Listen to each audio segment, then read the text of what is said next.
bonjour à tous. Pour faire suite à ma dernière vidéo, tous les témoignages d'expériences de mort imminente semblent confirmer la réalité du karma. En effet, parmi ceux qui en ont déjà vécu, beaucoup parlent d'une vision de leur vie qui défile, pas seulement de leur vie actuelle, mais aussi de toute leur vie antérieure. Le plus troublant, c'est que certains s'en souviennent dans les détails les plus infimes, et cela va même encore plus loin. En plus de voir leur vie défiler comme dans un film, ils peuvent voir et ressentir les émotions engendrées par leurs actes et ayant eu un effet sur les autres, qu'ils soient positifs ou négatifs. Parmi les témoignages que nous ont offerts Raymond Moody et Kenneth Ring entre 1988 et 1990, les expérimentés de la mort imminente ont ressenti un sentiment de honte à travers leur vie qui défilait devant eux. Le fait de pouvoir ressentir et de voir les émotions à travers les expériences de mort imminente leur ont permis de comprendre le décalage entre leurs actes et leur nature réelle.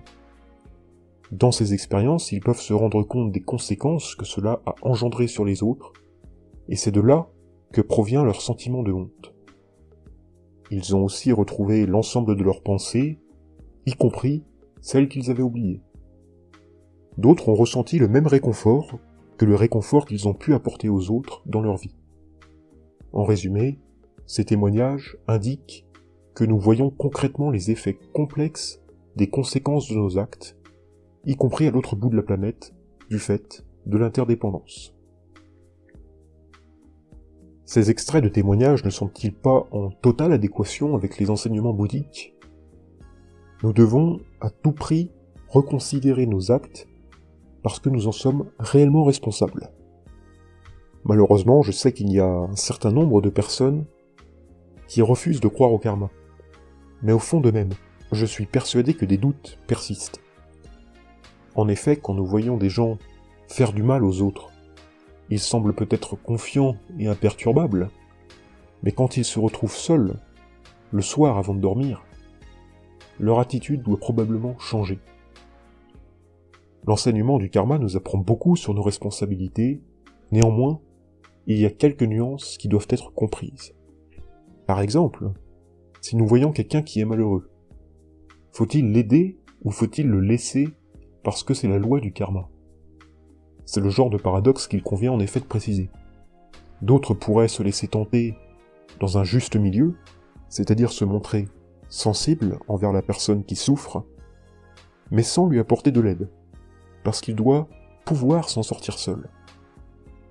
Donc, que croyez-vous au fond de vous ? Comment devrions-nous réagir ? Aider la personne ne semble-t-il pas être la réponse la plus naturelle qui soit, ou du moins la plus utile ? Nous devons aussi être vigilants sur la façon dont nous observons les autres. Les clichés sont extrêmement puissants. Je suis un partisan de la célèbre citation de l'habit qui ne fait pas le moine. Dans ce monde, une catégorie de riches est parfois très vile, mais je vous prie de croire que d'autres profitent de leur argent pour aider les autres. Et c'est de cette manière que l'on se rapproche de l'éveil, parce qu'aider les autres est notre vraie nature, une attitude qui a si souvent disparu à cause de l'illusion collective que nous subissons.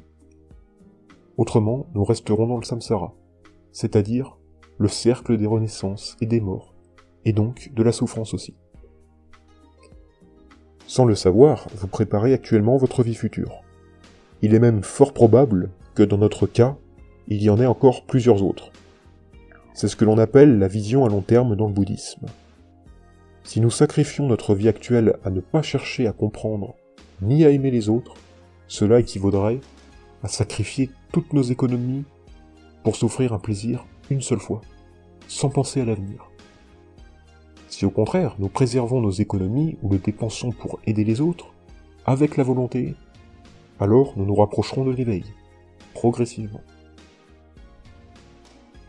Nous ne devons donc pas oublier que nous ne sommes que de passage sur Terre dans cette vie actuelle.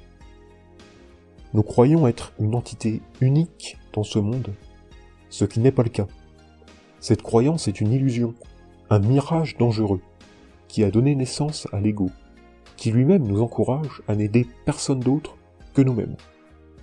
soyons plus forts que l'ego en développant notre compassion dans un objectif de venir en aide aux autres et de s'aider soi-même. Parce que la réalité derrière le mirage de l'illusion collective, c'est que nous ne sommes qu'un seul.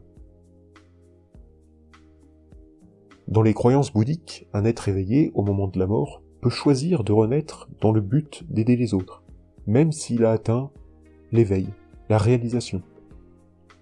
Ainsi est sa volonté avant de mourir.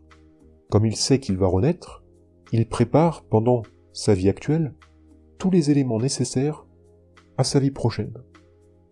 Les enseignements disent qu'un être éveillé, lorsqu'il meurt, peut laisser des indications via un rêve ou parfois même une vision à l'un de ses proches sur sa renaissance. Le proche en question peut être aidé par un maître spirituel pour décrypter les indications. Lorsqu'un enfant naît, c'est le maître qui détermine si oui ou non cet enfant est la réincarnation de l'être éveillé. C'est pour cela que vous entendez parfois des gens qui sont proclamés comme la réincarnation d'un être mort. Ce phénomène se réalise généralement dans les monastères, de maître en maître, dans le but de perpétuer l'enseignement. L'une des indications laissées par le mourant est que la personne qui s'occupera de lui dans sa prochaine vie devra l'éduquer sur les enseignements, au plus jeune âge. Bien souvent, les connaissances et les traditions bouddhiques reviennent en mémoire très rapidement, même dans l'enfance. Le plus troublant, c'est qu'il y a des enseignements qui nécessitent plusieurs années d'études et de pratique, et qui sont acquis seulement à l'âge adulte. Et pourtant, de jeunes êtres, réincarnés, s'en souviennent dans les moindres détails, jusqu'à réciter des leçons qu'ils ne sont pas censés avoir apprises dans leur nouvelle vie. Et c'est d'ailleurs ce genre de situation qui officialise la réincarnation d'un être, par le maître spirituel concerné. Quant aux parents de l'enfant réincarné, ils sont sensibilisés par la personne qui était chargée de leur donner les indications avant la mort du défunt. Il leur est demandé d'avoir une grande attention auprès de leur enfant, qui avait demandé avant sa réincarnation à avoir une éducation très stricte et assidue, afin de ne pas s'éloigner de la vérité et de pouvoir réaliser ce pourquoi il voulait renaître, aider les autres. Pourquoi vouloir une éducation stricte dès l'enfance ? Eh bien parce qu'en fait, comme le précisent les enseignements, c'est dans l'enfance que l'on a plus le chance d'avoir des souvenirs, des visions, des rêves de sa vie antérieure. En cas d'échec, cela devient très difficile suite à l'illusion collective de notre système et à l'ignorance qui se renforce jour après jour. Il y a des choses qui restent, qui perdurent entre la vie antérieure et la vie actuelle chez l'être réincarné, comme la bénédiction. Dans le christianisme, on appelle cela la grâce. Il est dommage que dans notre culture, nous n'entendons que très rarement parler des phénomènes de réincarnation. Pourtant, ceux qui se souviennent de leur ancienne vie sont plus courants qu'on ne le croit. Même si, bien sûr, il existe des témoignages mensongers. N'avez-vous pas remarqué des personnalités dans notre nouvelle époque qui, intérieurement et dans leur talent, ressemblent à Mozart, Einstein, Gandhi ou encore Michel-Ange ? Ces personnalités mondialement connues n'ont-elles pas rendu ce monde meilleur ? Ne sommes-nous pas en droit de nous demander si ces personnalités n'étaient pas éveillées dans leur vie antérieure ? Qu'ils n'ont pas fait le vœu de revenir sur Terre, apporter leur talent ou leur aide avec un impact mondial ?